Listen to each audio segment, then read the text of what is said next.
Fala pessoal, sejam bem-vindos a mais um vídeo. Eu me chamo Felipe Wood, sou analista CNPI, número 2434. No vídeo de hoje nós vamos falar sobre a Shoes, tá? É mais uma empresa aí do setor industrial.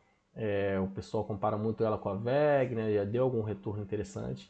Não é uma empresa que me agrada muito do ponto de vista de alinhamento com minoritário, né? Não tem muitas apresentações interessantes. Eles divulgam mais aqueles ITRs, né? Que é só número financeiro, então quem não tem muita experiência ou quem acha muito maçante acaba não buscando. Mas aqui dentro do ITR tem até algumas informações para a gente divulgar aqui no vídeo, fazer um vídeo um pouquinho mais didático, tá? Espero que esse vídeo possa ser útil para vocês de alguma forma. Peço para vocês deixarem o like, se inscrever no nosso canal, seguir nossa página do Instagram. Se tiver interesse no nosso serviço de análise, o link vai estar na descrição do vídeo. Então vamos lá. Então a Shoes, tá?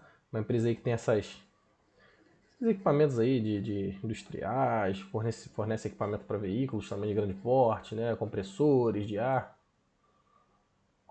Alguns destaques deles: 60 anos com resultados recordes, equilíbrio financeiro, crescimento econômico sustentável. Realmente a empresa vem entregando, tá? Estrutura de capital adequada, crescimento no top line, crescimento operacional, tá? Tá até no bottom line, né? Lucro líquido crescendo, porque a alavancagem é muito tranquila. O problema que eu mencionei, que é um risco, né? Claro que quando a gente monta uma carteira diversificada com várias empresas, se você botar um percentual pequeno aí, considerável, dá para você diluir esse risco, tá? A Shoes é uma excelente empresa, tá? Mas não me parece muito alinhada com o minoritário, tá? Porque só tem ação preferencial, não tem informações assim tão fáceis, né? Até pouco tempo atrás não tinha essas apresentações assim bonitinhas. Tem até que é ordinária, né? Mas eu acho que tem uma liquidez muito baixa. Então, falando um pouquinho aqui da mensagem da administração, receita de 1,1 bi e acumulada de 976 só em um semestre, crescimento de 3,1, tá? Então, assim, apesar de falar resultado recorde, foi flat, tá? Frente ao ano anterior, não foi resultado forte não, tá? Só que a gente está no período aí de Selic alta, macroeconomia, impacta muito o setor industrial, tá? Então, acaba que é até ok. Tiveram repasse de preços, minimizou parcialmente o efeito decorrente da retração do mercado de caminhões no Brasil, eles oferecem muito equipamento, né, porque esses motores. O EBITDA deles, por outro lado, cresce de maneira agressiva, tá? 20%. Margem EBITDA de 20% também, margem muito boa, tá? No segmento aí que tem margens apertadas, segmento industrial, e crescendo frente ao ano anterior, tá? Foco na gestão comercial e excelência operacional, né? Aqui na parte aí de gestão dos produtos, eficácia, eficiência, tá? E a empresa com uma lucratividade cada vez aumentando mais, porque a empresa controla a sua estrutura de capital, tá? Capital de giro ficou positivo, né? Acumulando, devido a iniciativas aí, a redução do ciclo financeiro e melhoria de performance de caixa, né? Tem aquele ciclo financeiro, contas a pagar, contas a receber, né? E tudo isso influencia no capital de giro, né? Pagar fornecedor. Então vocês às vezes essas empresas podem postergar o pagamento do fornecedor e antecipar o recebimento, né? Os recebíveis, né?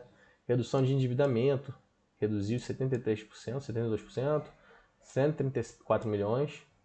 Dívida líquida sobre EBITDA super tranquilo, 0,4 vezes. Não, reduziu, né, para 0,11 vezes. Então, assim, aquele risco de emissão de novas ações, quando a empresa alavancada, a gente não vê isso aqui na Shoes, tá? Fala um pouquinho das margens. As margens normalmente são mais apertadas mesmo, mas a empresa vem levando as margens, tá? Trimestre a trimestre, semestre a semestre. A gente vê que está repassando custos. Uma das maiores indústrias, né, de compressores e de fundições, usinagem, pendura integrada para conjuntos montados e pré-montados na América Latina. É interessante aqui, né? Vamos ver um pouquinho da mensagem da administração, né, que eles colocam aqui dentro do ITR. Empresários, acionistas e demais públicos, desde sua fundação, vem implementando estratégias. Aqui é uma mensagem muito superficial, né? Focamos em melhorias, entre as maiores e melhores empresas da América Latina de compressores e fornecedores de componentes automotivos, com presença significativa nos Estados Unidos, Europa, Canadá e Ásia. Ela tem uma presença muito forte fora do país também, assim como a WEG, tá? Complexo industrial no sul do país, assim como a WEG também. E em mais de 70 países, com a marca Shoes, Somar e Wine, né? Marcas dentro deles. Falando de empregos, força das marcas, resultados crescentes. Mais um lançamento aí de compressor diafragma Jetmaster para aplicação doméstica e serviços. Enfim, nos últimos 5 anos crescemos em média 25% de faturamento e 36,9% em EBITDA. Então vocês olham aí só de cara que tem uma alavancagem operacional, né? Cresce a receita e o EBITDA, né? O resultado operacional cresce muito mais do que a receita. E o lucro líquido mais ainda, né? Porque a empresa não tem endividamento. E geramos 1,2 bi de EBITDA. E investindo bastante, tá? Então a empresa vai gerando investimento. Não é aquela empresa, acho que não é uma empresa de dividendo, tá? O pessoal busca muito empresa de dividendo, mas ela valorizou bastante no médio prazo.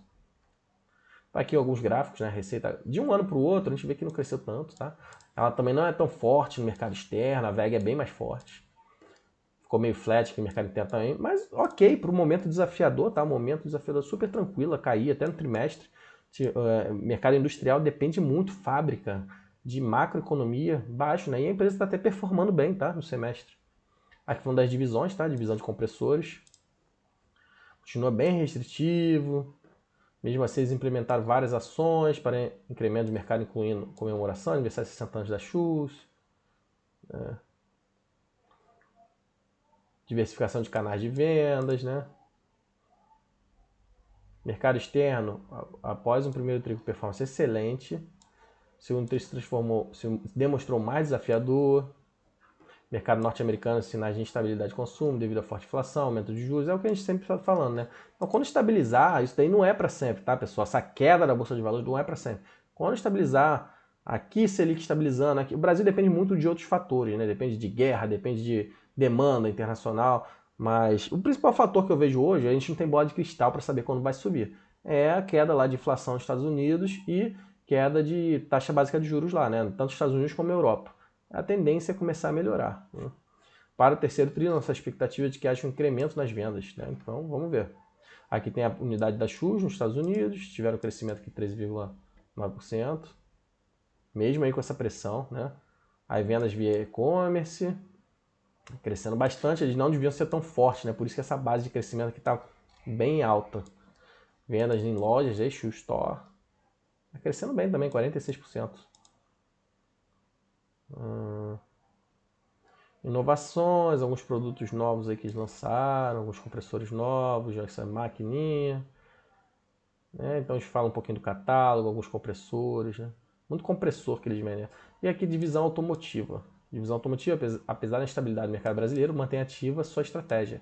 Diversificação de sua produção direcionada aos mercados de caminhões, máquinas agrícolas e construção e exportação. Então eles implementam, né, seus produtos para máquinas pesadas, tá?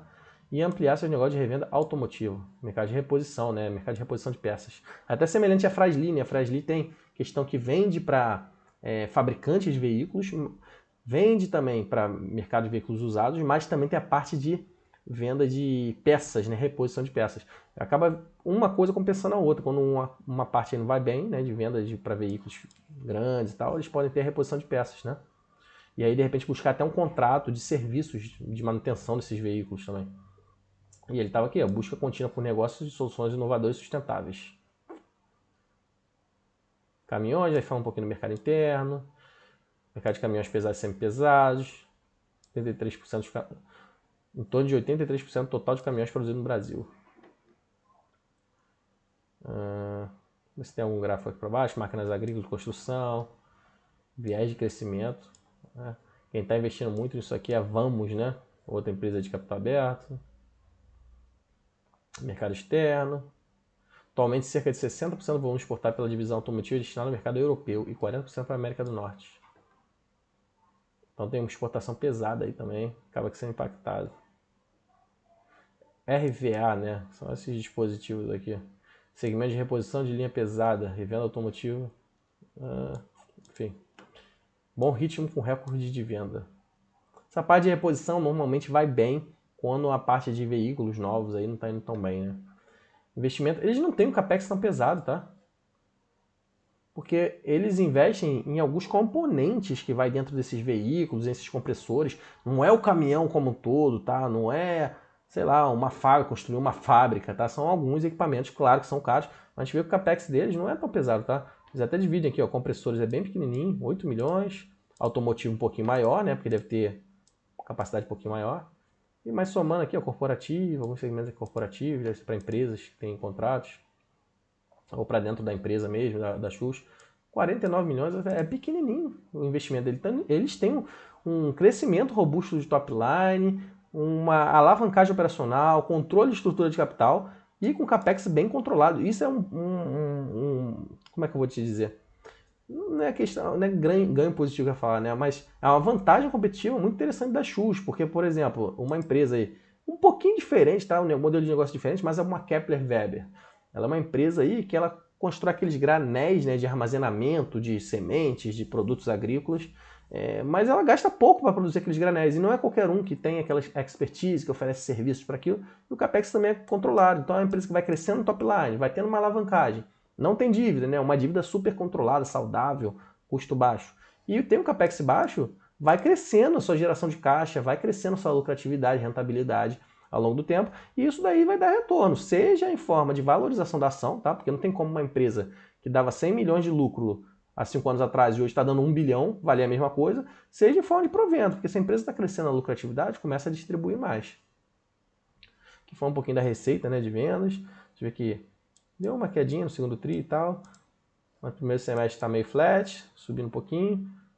Por outro lado, a empresa controla bastante, tá? Aqui, ó, porcentagem de custo de vendas, ó, tanto no segundo quanto no semestre. A empresa consegue controlar ali na fábrica, chão de fábrica, e a margem bruta sobe, né? Se eu consigo dar um zoom aqui para vocês verem melhor. Lucro operacional, né? Acaba que sobe também. E depois tem a margem EBITDA, não sei se vão botar aqui. Resultado financeiro, ó, receita financeira e despesa financeira basicamente em linha, tá? Tudo a mesma coisa. Então o impacto é quase nulo. Então a gente tem despesa financeira, mas também tem uma receita porque é dinheiro em caixa. Então o lucro aqui antes do imposto de renda, tá? Sempre subindo, contra essa alavancagem. E a empresa só expandindo a sua lucratividade ao longo do tempo, margem líquida, o EBITDA, tá? A gente fala aqui um pouquinho do EBITDA, não. Nada demais não, crescendo também. Falando composição, capital de giro, fluxo de caixa, geração de caixa, tá? 200 milhões, até no trimestre, no semestre, tá? Ano passado gerou menos. Investindo menos, um pouquinho menos, né? Em patrimônio líquido, a gente enfatiza aqui também. E a remuneração, eles pagam um pouquinho de dividendo, né? 36 milhões. Estão sempre pagando um pouquinho de dividendo para quem gosta. Basicamente é nas ações preferenciais, tá? Mas é pouquinho, né? 3 centavos, né?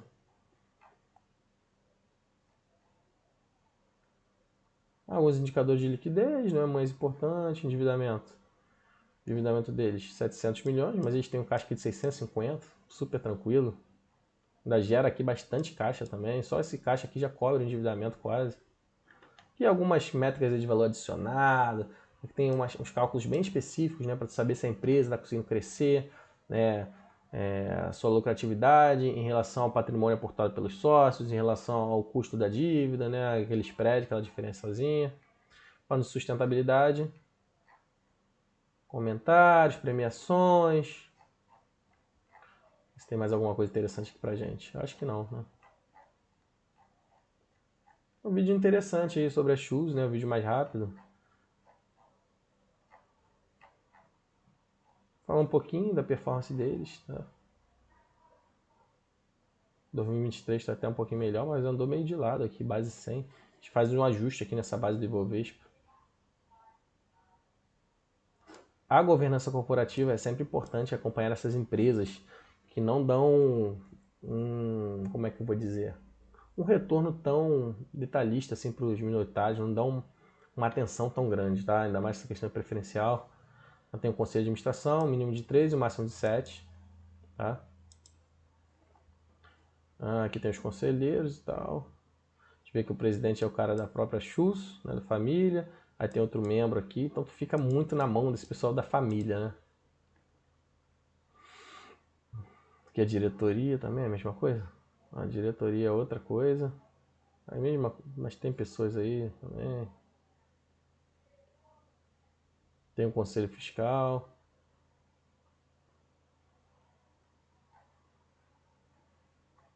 Fala um pouquinho dos balanços. Tem bastante conta a receber aqui de clientes também, tá? A gente vê que eles, se somar isso aqui com caixa, teriam um caixa bem robusto. Já tem estoque aqui para eles irem desovando, né? Mobilizado grande também da Chus nessas fábricas. Passivo, a gente vê que não tem passivo tão grande, é mais aqui um pouquinho de dívida. Fornecedor não é tão grande quanto conta a receber. E de longo prazo tem até um pouquinho da dívida, né? Instituições financeiras. Eu acho que é isso aí, né? Tem mais alguma coisa aqui? Não. Ah, aqui mostrar um pouquinho. Fundado em 1963, cidade de Joinville. Player mundial, Chus automotiva e compressores.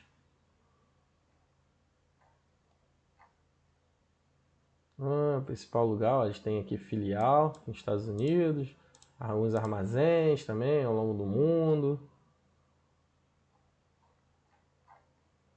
Divisão automotiva, são essas máquinas pesadas. Divisão de compressores. Highlights, né? Isso não é nada de muito importante. Já tem uma operação aqui na Ásia.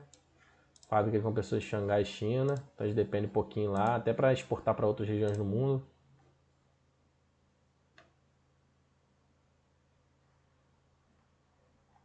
Acho que basicamente isso aí, tá, pessoal, da Chus.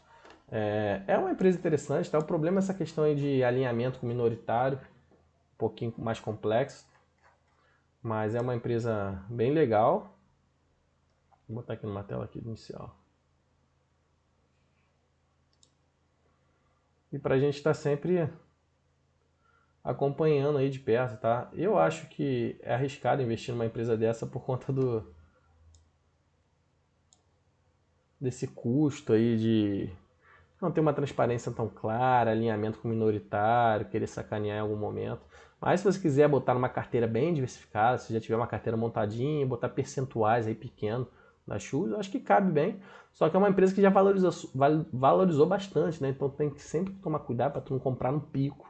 E a empresa, por algum motivo aí que foge às nossas análises, cair, né? Sem que seja por conta desse movimento atual. Agora tá tudo caindo e tem um monte de gente que fica falando na internet, você investiu nisso, caiu e tal. Mas tá caindo por conta de movimento macroeconômico, não é que a empresa ficou ruim, tá? Claro que a empresa alavancada às vezes sofre mais, empresa de crescimento, mas tem muita empresa de crescimento dando resultado positivo.